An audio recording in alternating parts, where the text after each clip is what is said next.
All right, well, thank you again for all being here. I want to go ahead and turn it over to Trisha Wilging, our colleague from Long Beach City College, who's going to share her fabulous work there. And we're going to have a time for lots of Q&A and conversation today. So take it away, Trisha, please. Oh, I got to give you sharing access, don't I? Sorry, let me do that too. Thanks for being here. Sounds great. Thanks, Michelle. Hi, everyone. It's great to be with you. I was able to participate at least partially in your presentation the week before. Never have I had so many interruptions on a Friday morning. But anyway, I really appreciated seeing what you all are doing. And anyway, really also appreciate the opportunity to come and share with you today about what we are doing, which is a little different. We actually don't use the Canvas Mastery Gradebook at all. So our process and our approach is different. And I'll get into kind of the reasons we made some of those decisions and so on and so forth. But I think that, you know, whatever approach we use is great as long as we're doing that work of cultivating inquiry and growth. And I think that that's really what we're looking for with our colleagues and with our students. And so I think I'll jump right in here pretty quickly, but I did want to just share that I'm not a very formal presenter. So if you have questions or something to ask or want to put a comment in the chat, please go ahead and do that while we're going through these slides. Michelle, if you would just help to monitor the chat because my multitasking abilities are next to zero. Absolutely, no problem. And then I will say that I have about maybe 18 slides or something. I'd say 8 of them have content and the rest are just a few screenshots to guide us through sharing what we're doing on Canvas and what we are doing in Tableau. And I thought I could share those things a little bit more specifically, guide you through what it looks like, the setup and where it is and why we've done what we've done, so that you can see those things and ask questions. And so without further ado, I think I'll just jump in if that's okay. Wonderful. Yes, please. Thanks. Okay, so what we are up to at LBCC is we are really working to build a culture of inquiry and cultivate growth, hence my plants here, right? We want there to be growth among faculty and administrators and our campus culture. And we also want to see our students grow in their learning, right, as they're possessing skills in our courses, in our programs, and really at the institution at large. So I guess I always like to start with this slide because prior to the pandemic, before I became the coordinator, this was where we were with our closing the loop and assessment efforts. And you can see that there was a need for inquiry, right? And this is not, when I say before I became the coordinator, it's not because I am the coordinator now that things are different. It's many things happened, right? This is no knock on our previous coordinators who really did an excellent job with what they could, where they were. But we only had, 14% of our courses with results of assessment reported. Only 3% of our courses were closing the loop, passing through the assessment, analysis, and action-taking phases of our SLO cycle. Only 9% of our program SLOs were, and none of our institutional SLOs were. So we were in a spot where we really needed to reframe our conversation surrounding SLOs and really work to incorporate inquiry. Then maybe I can tell you a little bit of the timeline of the development of our processes. So before we made this move to Canvas and Tableau, resistance to SLOs and to assessment was prominent. It was viewed as extra work or not meaningful. I see many nods and smiles. So I think that this is not unfamiliar in this community, right? There's also a widespread lack of understanding for SLOs and SLO processes. Our methods were diverse. We were assessing on paper, we were assessing online, we were using different platforms to assess online. We were using different assessment types. There wasn't really a lot of clarity. Our assessment was taking place in a staggered cycle. So every 3 years, different courses were going through assessment. are going through the SLO cycle, which was great from a workload perspective, but as far as processes and understanding of where we were, what courses were doing what at what time, the campus was just a little bit confused. And so we had to make some shifts. Before me, my predecessor really wanted to shift assessments to Canvas, but resistance and unfamiliarity with Canvas as a learning management system was a limitation. And our use of existing systems for program planning and analysis of SLO results was very ineffective. And then the pandemic happened, right? And so there was a rapid development of online learning and Canvas utilization. Everyone moved to Canvas, which made it possible for SLO assessment to move to Canvas. And we established those new cycles to bring everybody at the institution onto the same page to provide that just-in-time support for every phase of the SLO cycle. And to provide many opportunities for professional development related to all of our processes. And so after we made this shift to Canvas, then also our Office of Institutional Effectiveness really rendered us a lot of support in pulling the data from the back end of Canvas, which I will tell you right up front, I don't understand very well, and I know it's very messy, so I am so thrilled that we have such a good partnership with our Office of Institutional Effectiveness. They do incredible things. It's like everything I ask, they have a way to do. It's pretty marvelous. So they utilize our Tableau data visualization software, and we pair that with what we call our analysis and action guides. And I'll touch on those things briefly, and I'm happy to provide those supports, but I'm guessing a few of you have been in presentations before and have heard about these things as well. But really, the pairing of those two things made SLO processes enterable for everybody, and that was a huge gain. And we also have SLO facilitators, and they are our department level liaisons that I often get a lot of questions. How is that supported? Really, it had been supported by guided pathways, but it has proven so successful and so effective that our institution is working toward institutionalization. But we have a department level liaison for every department on campus who works as the first layer of SLO support. So they work with faculty to create student learning outcomes that are up to our standard. They help faculty understand how to assess and provide guidance. They meet with faculty and provide support for analysis and action, and they help to keep a lot of the records. And also, I get to spend time with this wonderful group of people and provide a lot of training and support to really take our efforts forward rather than just kind of being in a status quo that doesn't seem to be working, or where if we would make this little shift or this little tweak, then we could continue to progress in our efforts. And then campus-wide professional development is offered regularly, workshops, in department meetings, school level meetings. If there's a kind of professional development that is needed around SLOs, I get asked to come and share. And so there's a lot of professional development that is reaching a lot of the corners of the campus that maybe it wasn't reaching before. Okay, so then we built our Canvas SLO shells, and I will just say Canvas and Tableau were game changers for us. These two pieces of technology shifted our conversation and made inquiry possible. So we created Canvas SLO shells for all active courses at LBCC, which means every course at our campus not only has a course shell or section shells for the faculty who teach it, but we have an overarching SLO assessment shell. And I'll show you what that looks like in a minute. These assessment shells are available to all of the faculty and students on campus. So if, anyway, I'll get into a little bit more detail about that in a moment as well.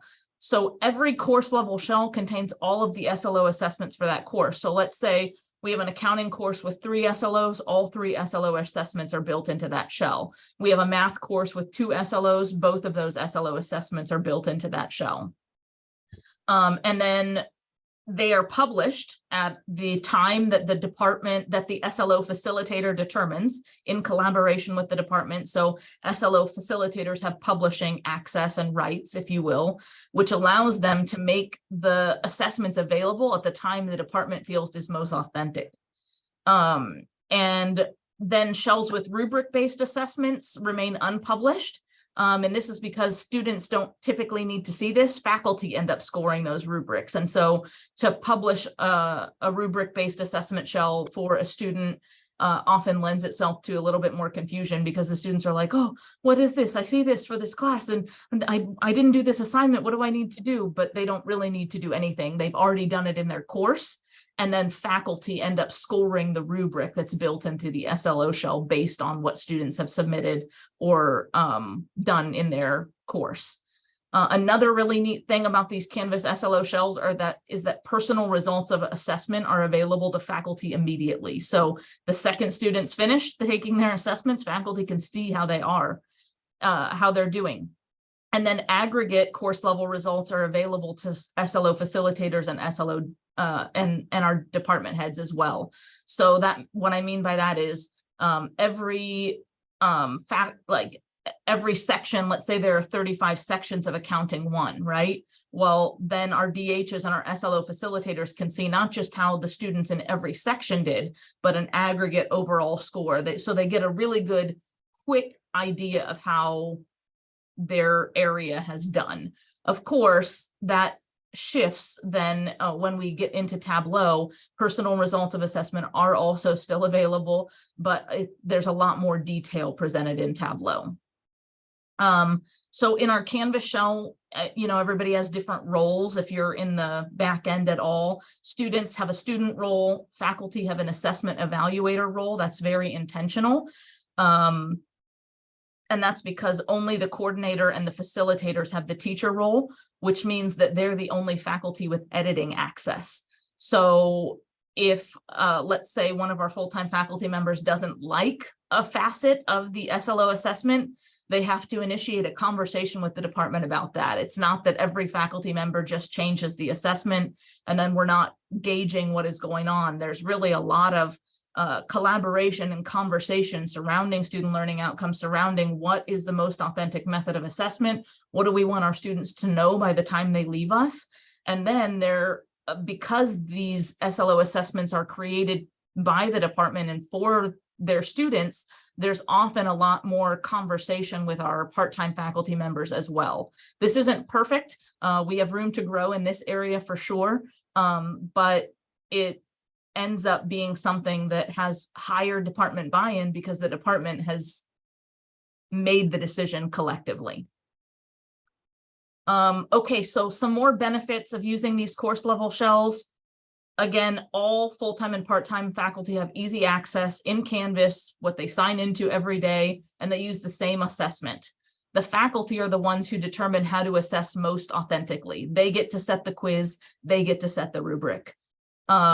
Data collection is automatic, and then Canvas connects to student ID numbers, which allows us to disaggregate data to meet our accreditation standards.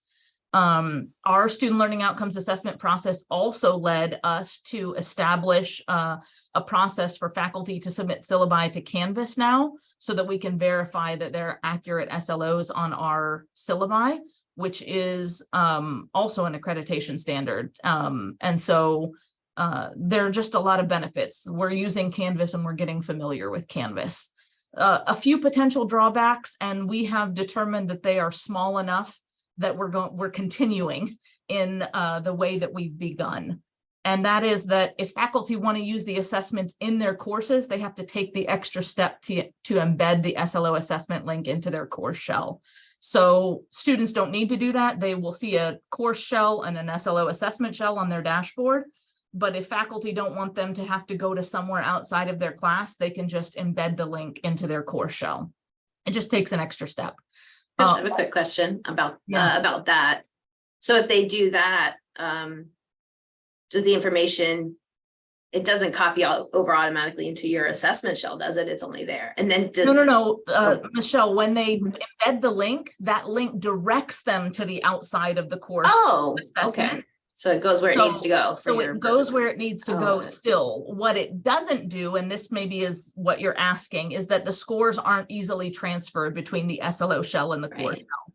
So Okay. the students must assess in the SLO shell, which is why faculty just embed a link, because then it still takes them where they need to go Oh, for the sake yeah. of data collection, right? Oh, great. But when we are encouraging faculty, and for faculty who want to score the SLO assessment as part of their course, we Yeah. just encourage them, have 2 tabs open. The students have assessed in the SLO assessment shell, you can access the grades, and then just have your grade book open as well and transfer those scores manually. It might take 5 minutes once those scores are set, right? Gotcha. Okay.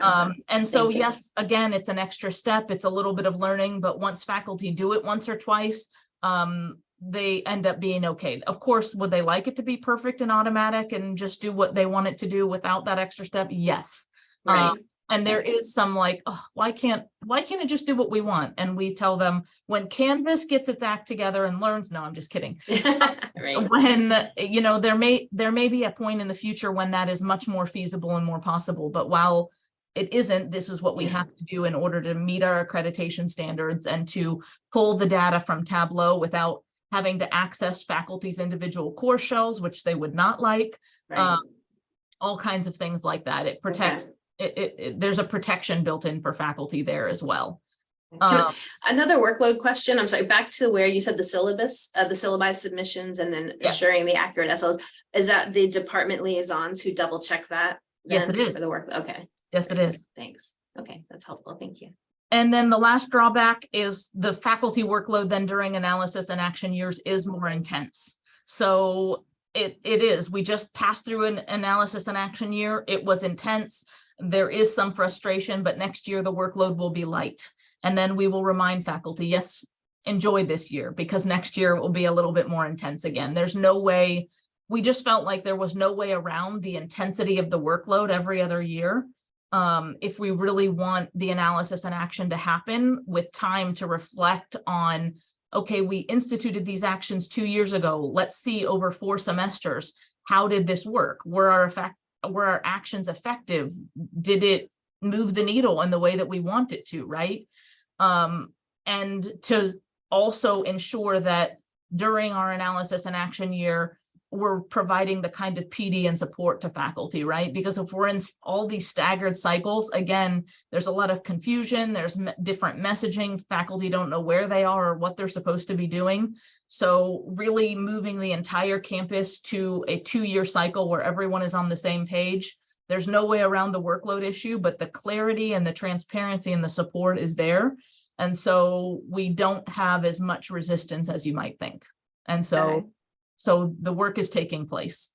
Okay. There is a question in the chat from Enrico. I think he's asking, I mean, do you want to unmute and ask, or do you want me to? Sure, yeah. Okay, sure. I'm just interested. Thank you so much for the presentation, Trisha and Michelle. It's interesting that you have an agreement with your faculty, especially those that are teaching face-to-face, to have a minimal use of Canvas for implementing the gradebook and syllabus or SLOs. How is that true? Because I'm assuming that's true. It is true that, I mean, I think that there's an encouragement by our online faculty education coordinator and all of our campus community really to at least, even for on-ground face-to-face courses, to have a minimal Canvas presence so that students can check their grades, so that they can get access to key documents and resources. Even a lot of times, especially post-pandemic, where we had to do so much rapid learning of how to function with the learning management system, there's a lot less resistance and there's a lot more willingness, I would say, to at least maintain a minimal presence. And I would say, I guess I can't speak for all, but many of the faculty members that I work closely with have a very robust Canvas presence, even if they're teaching a purely face-to-face course. Thank you very much. Sure. Okay, so this is our now our screenshots, and I thought maybe, you know, I could just tell you briefly about what you're seeing here, and then we could look at it live. And if you want me to manipulate something or show you how something might work, I would be happy to do that as well. So first of all, we have a coordinator or facilitator view. This is the teacher view, right? Most faculty don't have access to this. And the key is, can you all see my mouse? Let's say Okay, the so mouse, yeah. it's very tiny, and I'll show you when I share my screen in bigger format for sure, but there's a little admin key here. And this admin key allows access to higher level or, sections and so on and so forth. And I'm not using the right terminology because I don't know it. But I know that the admin key is my friend. And it provides access to these various sub-accounts. And so we have sub-accounts for our Assessment of Student Learning Outcomes Subcommittee, and for our course SLOs and institutional SLOs, which are the SLOs that we assess directly through Canvas. Our Assessment of Student Learning Outcomes shells are kind of sandbox courses where we figure things out, or the actual shell for the committee, where the committee would go to access resources. Our course SLO shells break down into every department across the campus. And then when you also go into Canvas, into these sub-accounts, you can filter by term. So we copy the courses over term after term, because let's say in spring of 2022, I used a quiz, but then through our analysis and action, I recognize, hey, this quiz isn't really getting what I want. We're going to switch as a department, and we're going to assess via a rubric now. Well, if I go in and I delete that quiz, I delete all of that historical data. And so we don't want to lose that kind of content and see the progression and the trends in student learning. Even if we change one quiz question, we lose historical data. So we copy the shells year after year so that we maintain our historical data, but so that faculty can assess in the most authentic way, term by term. Of course, we encourage them not to make, super gratuitous changes to the assessment method. We really want them to only change their assessment method when they feel like there's a significant reason to learn something about how their students are doing, right? Or if there's like a lack of clarity, oh, this question isn't working, so on and so forth, right? And so we encourage them really to maybe make changes in alignment with the SLO cycle.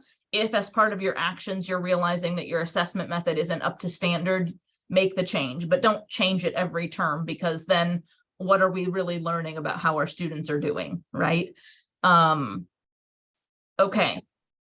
This is the student and faculty view. So there's this shell on our dashboard. It says, this is my course, Read 82 SLO assessment. So it's very clear it's not a course, it's the SLO assessment. When students click into it, they receive access to this home page. It tells them what is an SLO assessment, what they need to do, so that it's not something very confusing to them. They have some clarity. And then this button at the bottom takes them directly to the modules. And those modules contain the SLO assessments themselves. And then I will say, well, okay, so we'll do that. And then when we look at quiz-based assessments, our quizzes they're built into Canvas, and they use an access code. And this is because maybe in my section of Read 82, I want to assess in week 14. I feel like my students are ready, and I want to assess the SLO assessment. Some of my colleagues might feel like I'm not ready until the week of final exams, so I don't want to assess until week 16. We want to give faculty who are teaching and who have that academic freedom, right, to assess at the time that they feel their students are ready. We all have to get to the same goal, but we all approach that goal differently. And so when we assess, we leave it up to the faculty. So faculty provide students the access code at the time that they want their students to assess. And we really encourage quizzes to allow students multiple opportunities to demonstrate their understandings. We don't want one quiz question to evaluate an entire student learning outcome. Give them multiple opportunities to demonstrate their understandings. We have to make sure they're fully accessible. So, for example, in a math course, we have to use the formula builder so that a screen reader can read it. We can't just take a picture. And if there are images, we have to make sure there's alt text and those kinds of things. And really, if faculty are using a quiz, we want them to ask students to demonstrate their skills in an authentic task. So does this quiz match what you have been doing all along? For example, is it an authentic assessment, or is it just easy because Canvas grades it automatically for you? And so there's that shift, right? Rubric-based assessments, faculty, of course, have to score these. So it's not that a student takes the quiz and Canvas grades it. It's that the faculty have to go in and score these rubrics. This is a great rubric. I promise to share these slides with you later. But I love this rubric because it provides multiple criteria that demonstrate what is required of students to obtain this student learning outcome. So they're supposed to combine theoretical, technical, and musical knowledge to demonstrate the ability to prepare and perform selected pieces at the beginning level. This is for a piano course, right? So how can they do that? Well, they have to have appropriate fingering, tempo, accuracy, and repertoire.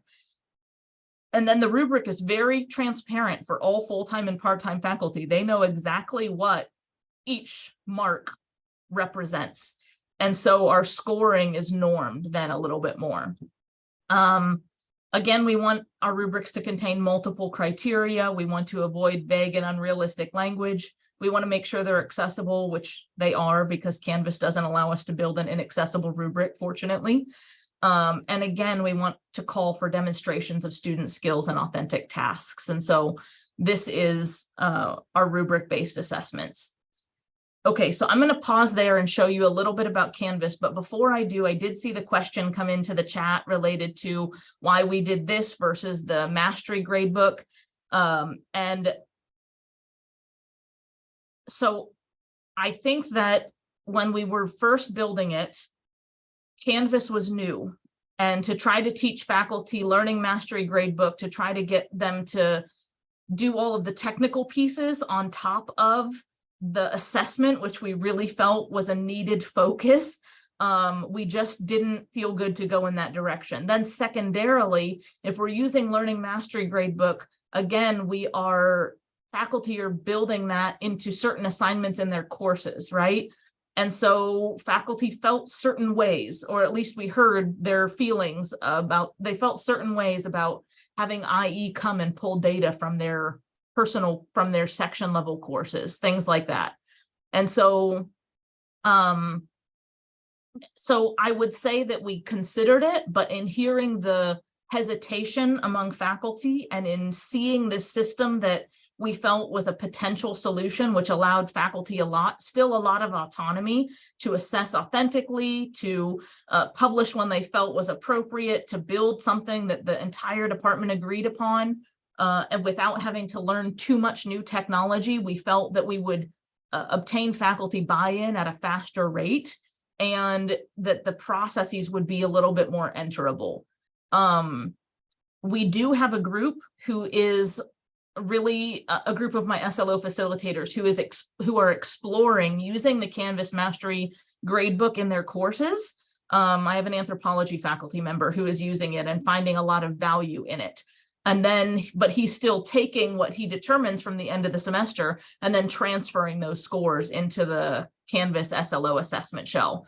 So anyway, there's still, even though we're not using the Learning Mastery Gradebook collectively as a campus, there's still the freedom and the flexibility for faculty who want to use it and want to apply it to implement that, and then to take those learnings and gleanings and apply it to the course level SLO rubric, which again was determined by the department. So I don't know if that helps, but that's kind of some of the rationale for why we went this way. Okay, so are you ready to see Canvas? So here's our admin key right here. And so when I look at the admin key, I have two main links. I have the SLO assessment link. That's SLO assessment for the campus. And I have that because I'm the coordinator. Trisha, we're not seeing your screen, your Canvas screen. Oh, You're yeah, right. just the PowerPoint still. I failed to share the correct screen. Thank you for the assist. I appreciate it. Okay, so here's the admin key, and then I have two links. One is SLO assessment, again, because I'm the coordinator for the entire college. Nobody else has that except, you know, me and maybe IE. And then here is the reading and teacher preparation department, because I'm the SLO's facilitator also for my department. So you can see these have the year after year. There are seven pages of content. Our education courses, you can see, still have low enrollment. It's a very new program at our institution, so it's being built up. And so our administration is allowing courses to fly with lower enrollments in an effort to bring this program up. And then we can also, though, if we're looking to look at, okay, what am I doing this year? I need to make a change to an assessment, or I need to access something. We can filter by terms, either previous terms or future terms or my current term. So if I shift to spring 2023, here are my current terms, my current courses, right? And so the only one that's published so far is my Read 82 course. That's because I had an 8-week course and we had to publish early on in the semester so that the faculty teaching the 8-week course could assess, so that their students could take the assessment, because it's a quiz. It's very hard to assess reading comprehension with a rubric, so we had to use a quiz. The other courses have not been published yet. My department typically publishes or assesses around week 14. So I'm waiting until we have that decision by the department, and then I will go through and take care of that on the SLO facilitator side of things. If you look here in my Read 82 course, I can open that in a new link. Oh, I also open everything in a new tab because Canvas and its breadcrumbs are not that friendly. And so I just, that's one point of help for those who are maybe considering this. Again, here's my message to my students.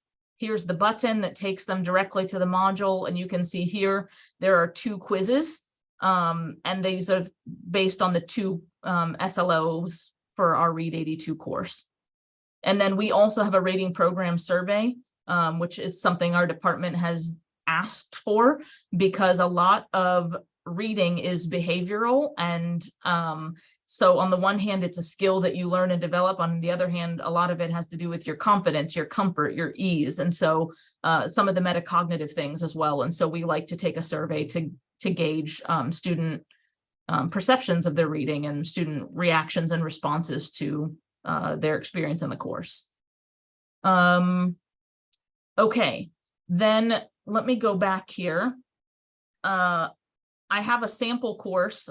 We do not teach scuba diving at LBCC, but we do have a sample course that I thought I could show you. Oh, I can't do it because I have to go back to SLO assessment. I can't access scuba from my SLO facilitator page. I have to go back to the larger page. So this is a sample course that does not exist, mainly used for demonstration, so we don't have to expose any student data. So this is our course. There are 4 students. Actually, there are 4 sections. And I'm going to go to the grade book to show you this. There were 4 students enrolled, but right here on this side, you can see there are 4 sections of Scuba 1 at our campus. And so if I, as the SLO facilitator, am trying to check in, like, how are my faculty doing? Like, have they been participating in assessment? How are we getting what we need? I can filter by section and I can check, okay, section 1, 2, 3, 4, 5, we haven't taken any assessments yet. 1, 2, 3, 4, 7, still not, right? Excuse me. Sorry about that. So anyway, it gives me, as the facilitator or as the coordinator, the opportunity to like gauge how my facilitators are doing or how my faculty are doing, and then reach out to them if there's the need of support or encouragement along the way. And it would be helpful if you could see a lot more student enrollments, but right now there's just 1 student enrolled in each course for the sake of this demonstration. But I think that shows a lot of the facets or pieces. And then if you go, back to the home page, once students take the assessment, we can go to new analytics and we can gauge, how did students do in my section? How did students do in the course overall? What is the average assessment score? And so this is sort of what our Canvas display looks like. Trisha, we do have a couple questions in the chat. They're a little bit more broad, so I don't know if now's the time or maybe you'll get to it. But one's about aggregating results from the course SLO up to program or institutional SLOs. I can take that. So yeah, is that so the course so we have and maybe it's a little bit more involved and we can chat a little bit more offline if you'd like to have more time, no problem. But we have our faculty do course to program SLO mapping. I'm sure that's a familiar concept, right? And we ask faculty to determine how students are, through which course SLOs are students obtaining an introduction to, a reinforcement of, or mastery of their program learning outcomes. And so through those courses that are mapped, we aggregate those scores to be the PSLO assessment score. So PSLO achievement is an aggregate of all of the course level SLO scores that are mapped. And I can show you what that looks like in just a moment in our Tableau dashboard. And I think you will be excited. Every time I look at it, I get excited anyway. What does that mean? Within Canvas, you create a P at program level shell and then they link? No, that's not no. So, Justin. So what we assess in Canvas are just course SLOs and institutional SLOs. Our program level SLOs are evaluated based on that course to program mapping.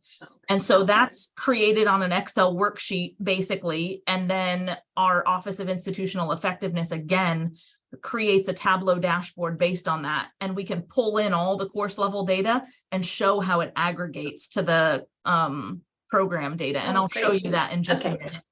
I think that'll be helpful. On the institutional SLO assessment side, we actually have an ISLO rubric. And so faculty are scoring students in mapped courses with a direct assessment using a rubric that was adapted. And let me show you one of those.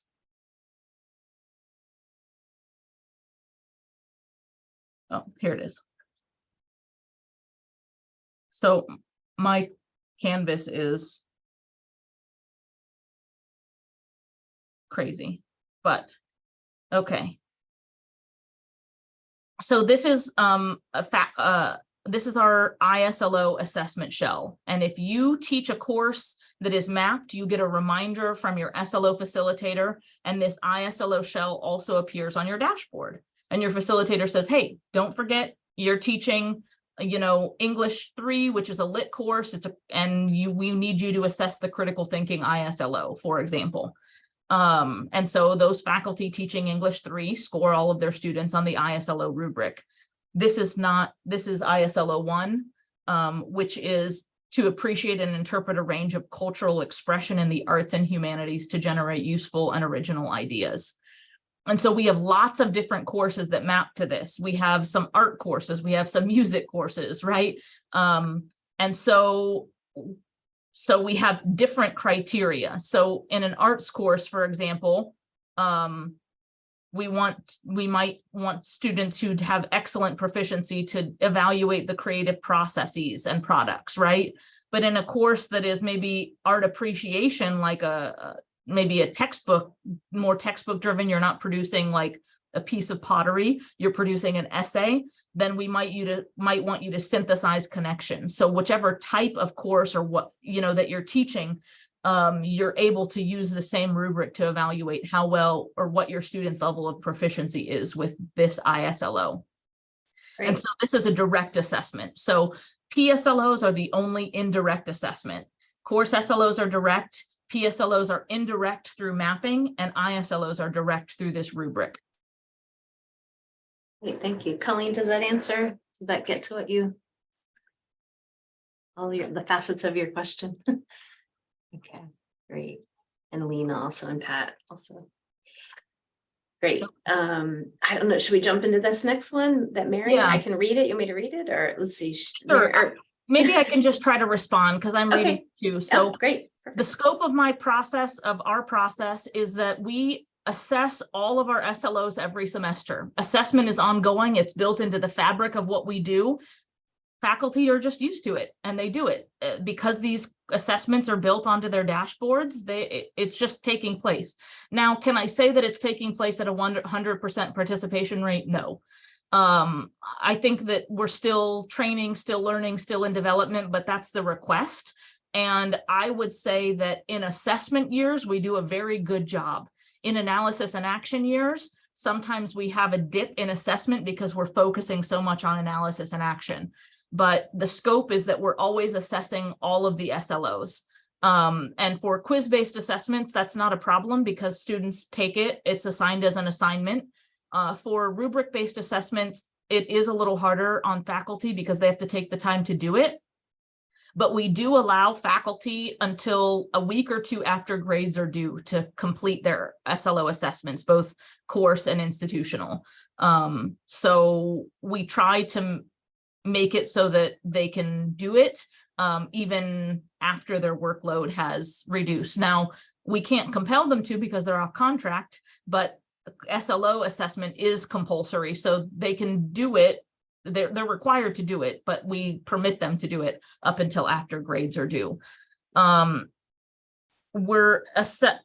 embedding an assessment method for every SLO based on what the department has determined, and decisions about mapping and assessments are decided really at the department level or among faculty who teach. So, you know, faculty who focus on literature maybe aren't making so many decisions about composition, for example, but our comp committee, you know, the group of faculty who really focus on composition, they would be collectively laboring on the composition assessment methods, the rubrics that are used to evaluate those.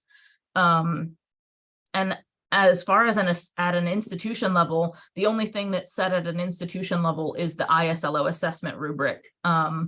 And that's usually, I would say that that's something that I participated a lot in developing, and that our assessment of student learning outcomes subcommittee felt very good to go forward with and voted that this was the direction we wanted to go.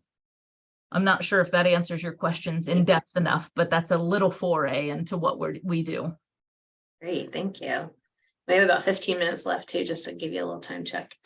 Okay, so I want so much. I want to quickly show Tableau and get to like my last slide or two, and then, you know, folks, if you want me to come back and share a little bit more about Tableau in the future, I'd be happy to do that. If you want to reach out and meet individually, I'd be happy to do that as well. Sometimes folks have very specific questions and they want to dig into them, and it's not always that easy in a larger presentation.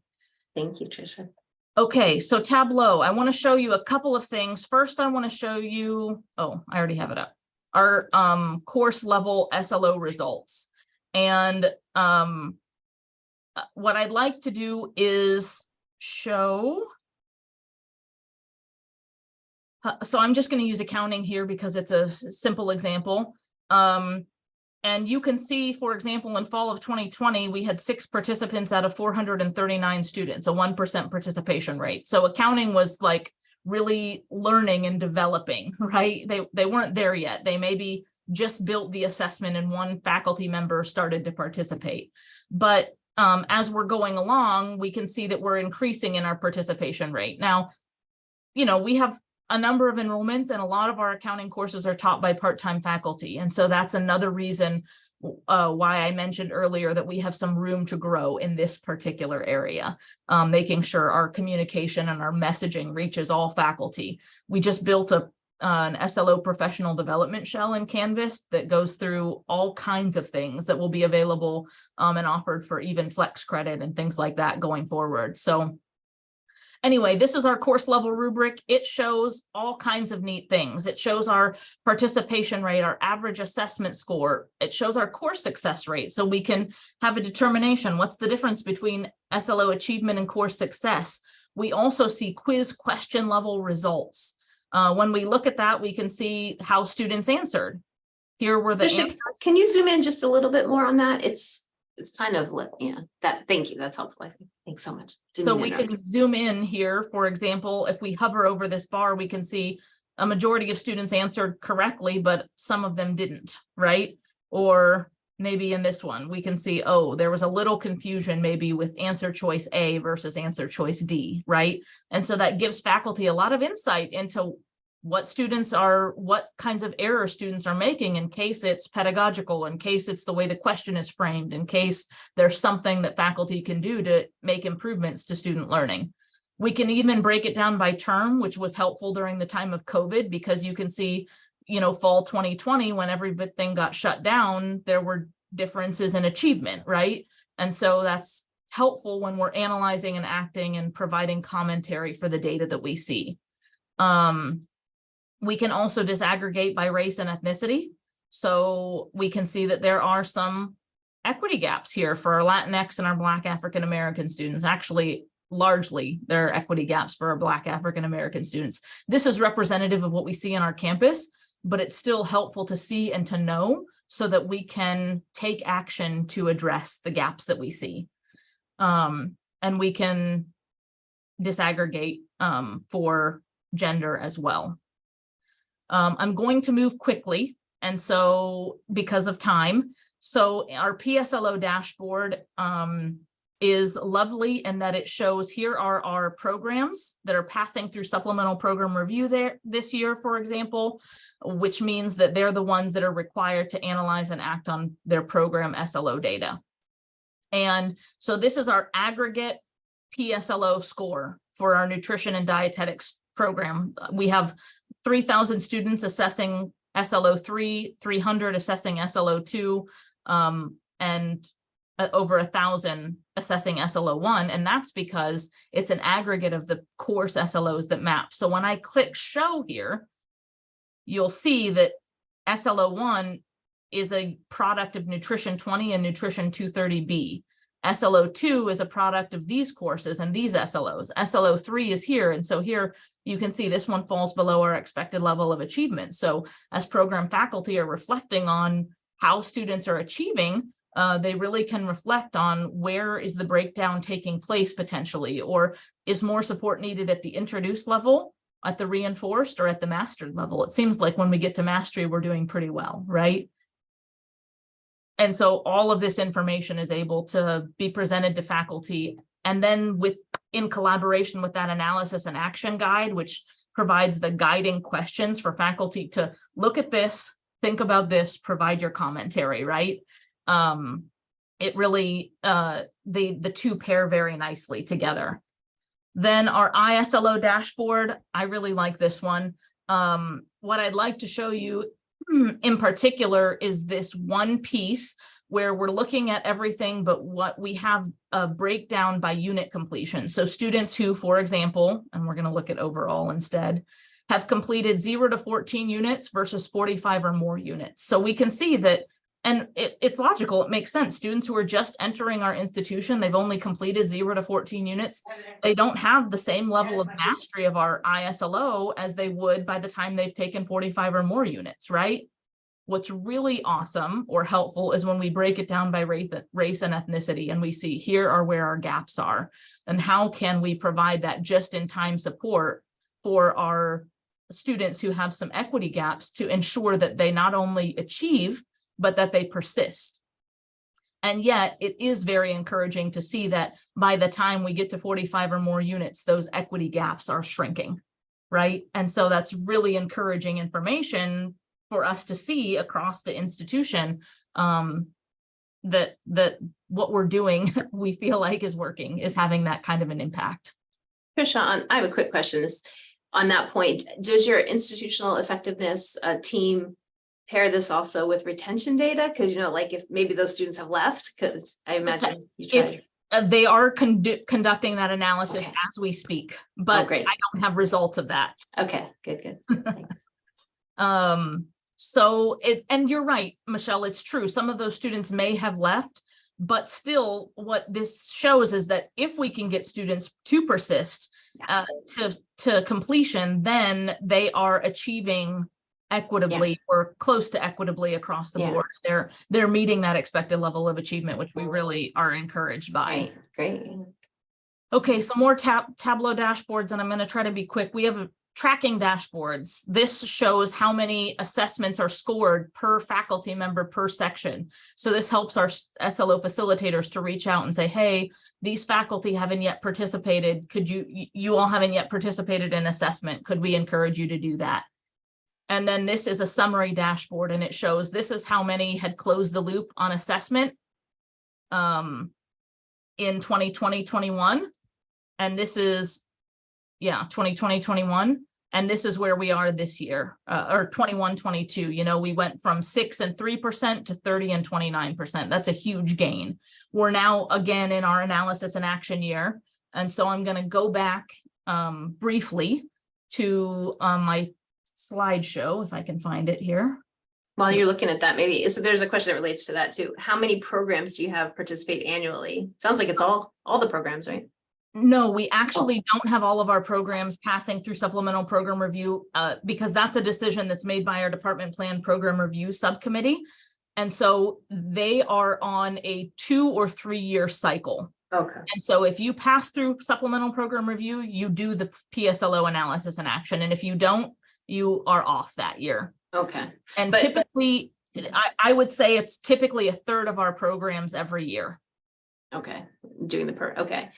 But in terms of the course level, like all the programs are doing some sort of course level assessments, like that's across the whole Course level institution, is that correct? assessment. Course level assessment is happening across the Okay. board. Okay. Okay, so I showed you all of the dashboards. Sort of last but not least, our SLO work is built into the fabric of what we do now. So this is where we're continuing to cultivate growth. It's built into the fabric of what we do. It's in our program planning and review process. It's in our supplemental program review process. We offer so much PD, it's crazy, for every facet of SLO work.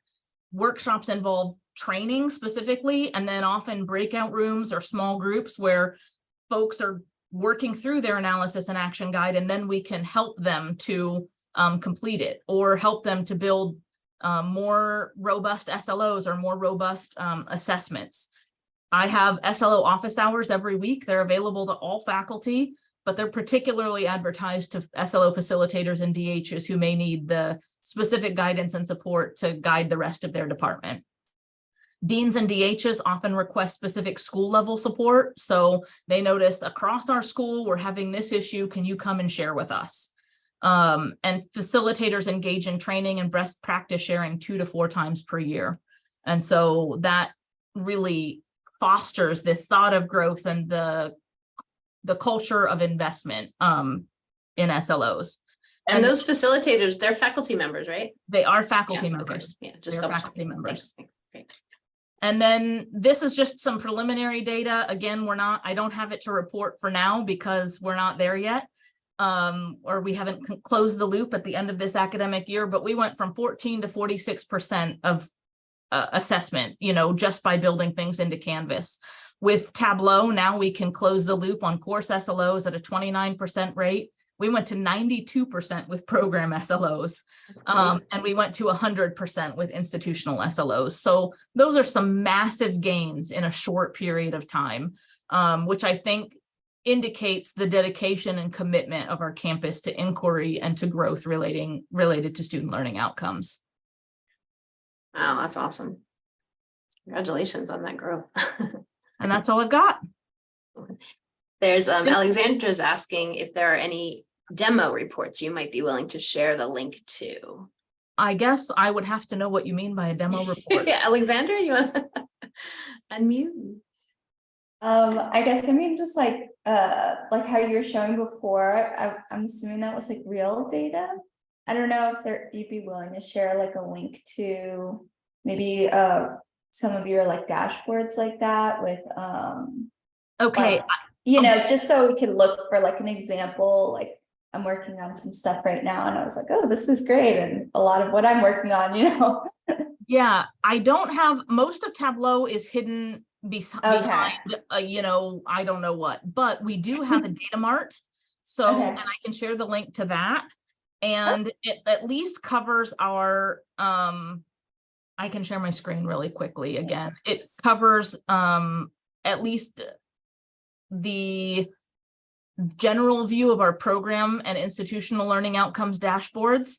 So for example, here, but all of the student data has been kind of extracted or hidden so that it's public facing. So this shows, but it doesn't have the, it doesn't allow us to do the course SLO aggregate, for example. But our institutional one will show. No, this is great. Thank you so much. Yeah. And if you'd like to chat another time and like get more ideas, we can do that. I know you all are doing some really phenomenal things too, as was very evident from the last Friday SLO talk. We have like super different approaches and everybody is doing such fantastic work, right? Related to outcomes and to doing our best to move the needle on student learning. That's what we really want, our students to walk away with the skills, abilities, and values we promise to teach them. Yeah, it's so awesome. This was great. Yeah, it's very interesting to see how many different ways you can kind of work, you know, with Canvas and make it work. And again, it's so much of it, like you pointed to, the faculty buy-in is so important. If you make a wrong move too early and you lose the buy-in, you're just sort of dead in the water, and you really need to have that partnership across the institution. And Slow and steady wins the race. yeah, For sure. oh, Linda, you want a quick, we have 1 minute. So if there's a quick Yeah, question. I'm just curious, why did you decide to have separate courses, separate SLO courses versus just integrating? It was that easier for your, like, from a centralized management standpoint, or? You mean to create an SLO assessment shell for each course? Yeah, Because it gave the departments and the faculty autonomy and control. versus having them just import the rubrics into their courses.